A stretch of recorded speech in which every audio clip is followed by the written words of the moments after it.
Hey everyone, it's Brett Hornby here. Welcome back to my YouTube channel here. Excuse me there.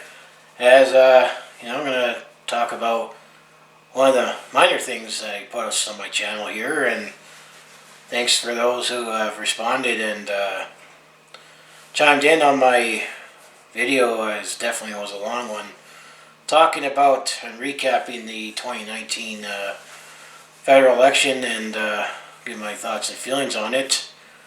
However, I want to talk a little politics here from this Calgary sports fan point of view here, as the one party I definitely support and align with mostly with my political views is the Conservative Party of Canada here. And actually it was announced recently that Andrew Scheer is stepping down as leader of the Conservative Party, and some say that this is probably the right move, as ultimately it was revealed that apparently he actually took some funds that were raised during the campaign to fund his kids going to private school here.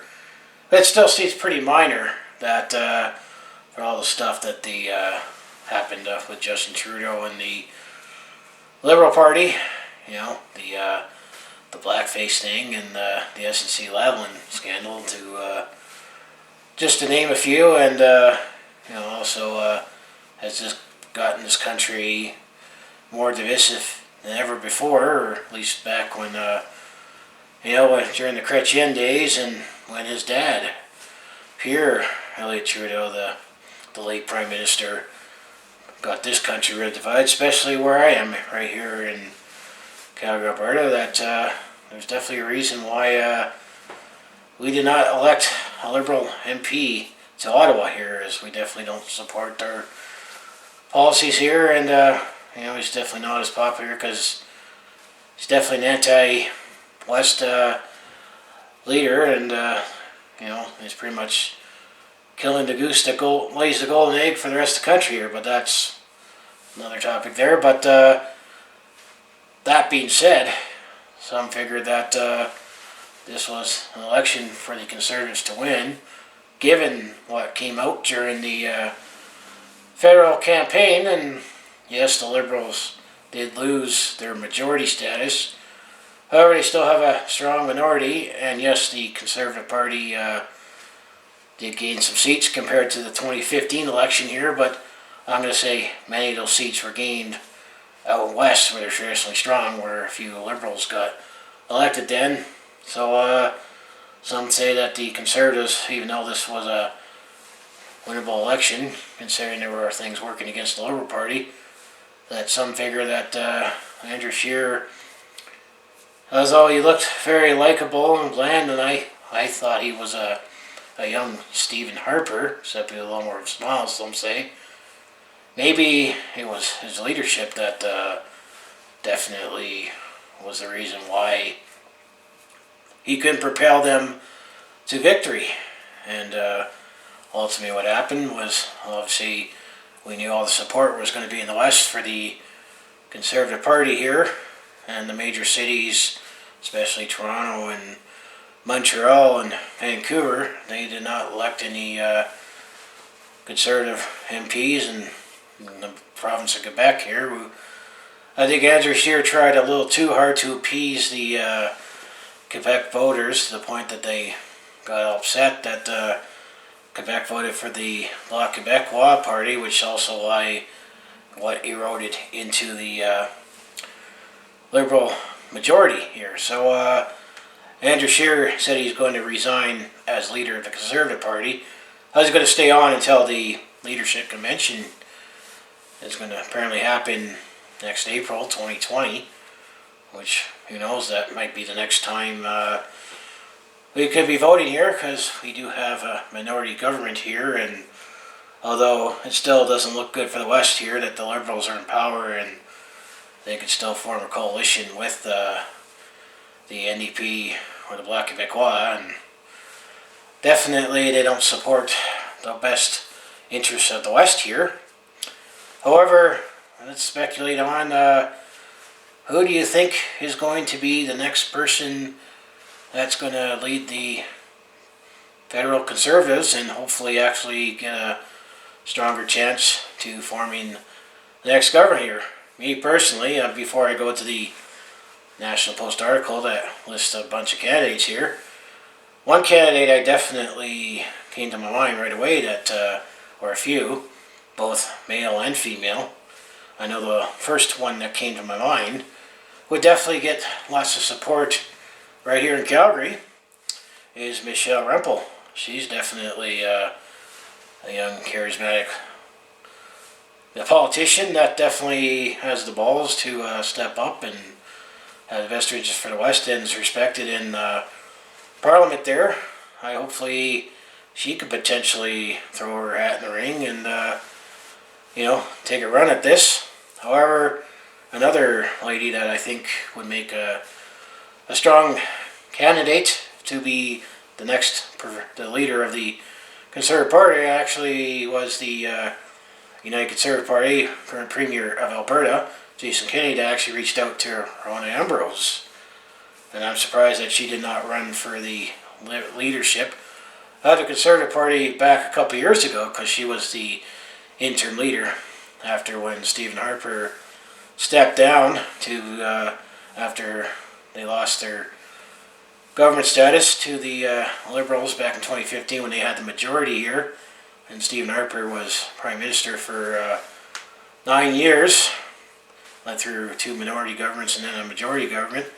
Rona Ambrose, I think she's definitely another strong Conservative here. And a couple guys, some speculate maybe Jason Kenney himself, but I think he's too busy fixing Alberta, especially economics, which obviously some of the cuts he's made has been unpopular, but it's definitely not at the scale that the late Ralph Klein did back in 1993 when he was elected, and B, boost up his popularity rating, because apparently his popularity approval rating has dropped recently. If you look at the news outlets, his rating is actually still higher than Rachel Notley towards the end of her tenure as the NDP Premier. And if you watch the Grey Cup, as he was at the Grey Cup, there was actually mixed reaction. I personally was cheering to say, go Jason, especially with the t-shirt he wore. He didn't wear a jersey. Another Alberta team was in the Grey Cup, but he did wear that I love oil and gas, and I don't think it's because all his other shirts were in the wash that day. I think he wore that on purpose at the Grey Cup, and at least he's someone that's standing bat for Alberta, but he's also another guy that supports federally that is respected, but I think he's still too busy trying to fix this province. And another guy that I think it would be awesome from the outside is Brad Wall, the former Premier of Saskatchewan. So those are a few candidates that came to mind here, but Michelle Rempel is my number one choice who can take on Justin Trudeau Liberals, and the fact to have a Conservative leader that leans more towards the away from center and go to the right here. Depends which way you're looking at, but we definitely need more choice for those who are on the right there. I say if you're on the left there, you have a lot more choices. I guess the other guy I also would like, but it's not going to happen, or two, is Maxime Bernier, who did not get a seat with his People's Party, but he seems committed to building up an alternative party there. And then Kevin O'Leary. I definitely would have loved him to run the country, but I think that ship has sailed here. But I'll just bring up this National Post article here. I think I'm also put that link in the description as well on how who I think could replace Andrew Scheer as the leader of the Conservative Party here. Obviously the first one that they listed is Peter MacKay. He's definitely been a long time member of the Conservative Party. He was also in the Canadian Alliance there back in the day there. He's definitely someone that could also represent Atlantic Canada there, as he's based out of Nova Scotia here. He also wouldn't be a bad candidate as well. And then, as I mentioned, Rona Ambrose was the next one that was listed. She was the interim leader after Stephen Harper stepped down here, and she definitely, I felt she could have, you know, taken over as the leader at the convention a couple years ago. Another guy that definitely is a very strong candidate, and I think he came in third behind Max and Andrew here, is Erin O'Toole here, as he was first elected in 2012 in the by-election here. I mean, Erin O'Toole definitely is definitely a strong proponent of the Veterans Affairs here under Stephen Harper's cabinet here. But I say that's definitely another solid candidate that could also replace Andrew Scheer. And it kind of has that stereotypical Canadian name there. And then maybe Gerard Deltel, if I said it right here. I'm unilingual and Western Canadian here, and don't have much French here, but he's a journalist from Quebec City here. It seems to be the case here with federal politics here that if you're likable and you're from Quebec here, it seems to give you more clout on becoming Prime Minister here. But you know, that's definitely a struggle for the Conservatives, is getting support in Quebec there, and still they don't seem to like to support Canadian oil and gas. Although they have no problem taking our legalization payments here. It's not they hate oil and gas, they just rather buy it elsewhere that is more expensive and questionable. And then I mentioned the next guy they mentioned, I already mentioned Brad Wall here. You know, definitely I'd like Brad Wall as a politician here, and was definitely jealous of Saskatchewan here, as Brad Wall has been a strong proponent of Saskatchewan in the West here. So who knows? I mean, he stepped down said he retired from politics at the time there, but you know, he definitely would make an awesome potential candidate to replace Andrew Scheer here. As you know, I don't know if he speaks en français there, because you definitely need to be bilingual if you're going to be in federal politics here. Let's assume he is. Here's a very interesting name. Another name from the past here is Mark Mulroney. Yes, he is related to former Prime Minister Brian Mulroney here, and wouldn't that be history repeating itself times two here? Because when Pierre Elliott Trudeau was Prime Minister, and eventually, you know, he had a liberal minority government that was collapsed, and then Joe Clark briefly took over. It was a progressive conservative minority at the time, and then the Liberals came back and had a majority here, and definitely people were dead and tired of Pierre Trudeau here. And actually the biggest overwhelming majority of all time in 1984 was when Brian Mulroney took over as country there. Did alright in the first term, but the second term things went downhill, and but it'd still be interesting if you have a Trudeau being replaced by Mulroney 30 years later. But yeah, Mark Mulroney's the son of Brian Mulroney, and I've heard his name a few times. You also got Rod Phillips. He's the Ontario Finance Minister, which, you know, he definitely has a heck of a job to do right now in Ontario, as they are definitely mired in huge debt after Kathleen winning the Liberals here. But definitely that's been the case with the federal Liberals here, has definitely been racking up some debt here.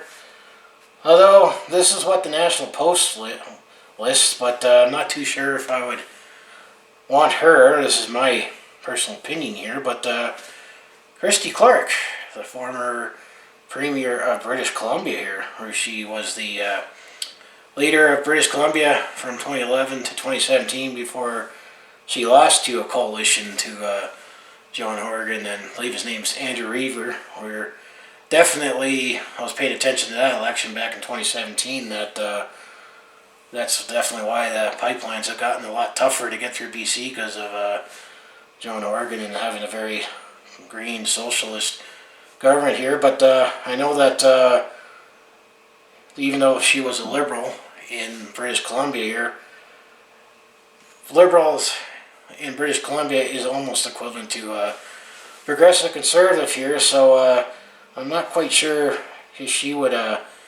be the right person to be the next person after Andrew Scheer here, she'd be a little too close to the center right here in my mind here. But she was listed in this National Post article here. And then you have Bernard Lord, former Premier of New Brunswick, who was there back from 1999 to 2006 here. Maybe another person that also could represent Atlantic Canada here, or Atlantic Canada still. Actually, New Brunswick has slowly gotten a little more conservative, especially after they elected recently a conservative minority there, but we definitely still have a tough task to get more of Atlantic Canada into conservative territory there. And then I just mentioned Michelle Rempel. She's definitely a current MP that she definitely, I definitely think she would be awesome to be a new leader of the Conservative Party. She definitely would stand the bat to Justin Trudeau and keep the West in mind here, as she used to be. The Alberta MP Michelle Rempel was a Western Diversification Minister in Harper. She now serves as the Conservative critic for the economic development here. So I definitely think she can be someone who can shake things up for the Liberal Party, make a strong opposition here, and potentially be Prime Minister. And then another person here, I guess this is the last person they list on the National Post article here, and they're all decent candidates here, but I think there's a few that obviously stand out, is Pierre Poilievre, who is an Ontario MP, and he's been there for 6 terms under Stephen Harper's cabinet there, and he's the finance critic. So, and he was also born here, and he's a Franco-Albertan here. So maybe he could be someone that could appease to both Alberta and Quebec here. So yeah, I'll put this article in the description below, and you can read up on some of these candidates here. But yeah, who do you think is going to be the next person that's going to take over for Andrew Scheer and be the Conservative leader? I definitely think there's some strong candidates here that could definitely push the Liberals much harder here. Unfortunately, the bell has already been rung on the the blackface thing and the SNC-Lavalin scandal, and yeah, I mean, if you look back actually at the federal election, if it was just the old-fashioned tally votes, actually the Conservatives got the popular vote. More people actually voted Conservative than Liberal here, but it's just how the seat distribution works. It doesn't matter if you won the seat with 80% people voting Conservative, which there was definitely some seats of that right here in Alberta, or as opposed to out east, where you have three-way split where you only get 30% of the popular vote, or 30% of votes in that riding, and the party comes in, which I look at it this way: if you have 30% of the people voting for that party and that person comes in, that means 70% of the people didn't support it. So that's why I think there's still a division here. So anyway, I mean, this is just a minor thing that I do on my channel here, and I'm surprised that some of my political takes that I do and give my political opinions and recaps is got some attraction on my channel here. But I mostly do Calgary sports here, and if that sounds like you're interested in, just make sure you hit like, subscribe here, and follow along. And as I say, I'll see you in the next video here.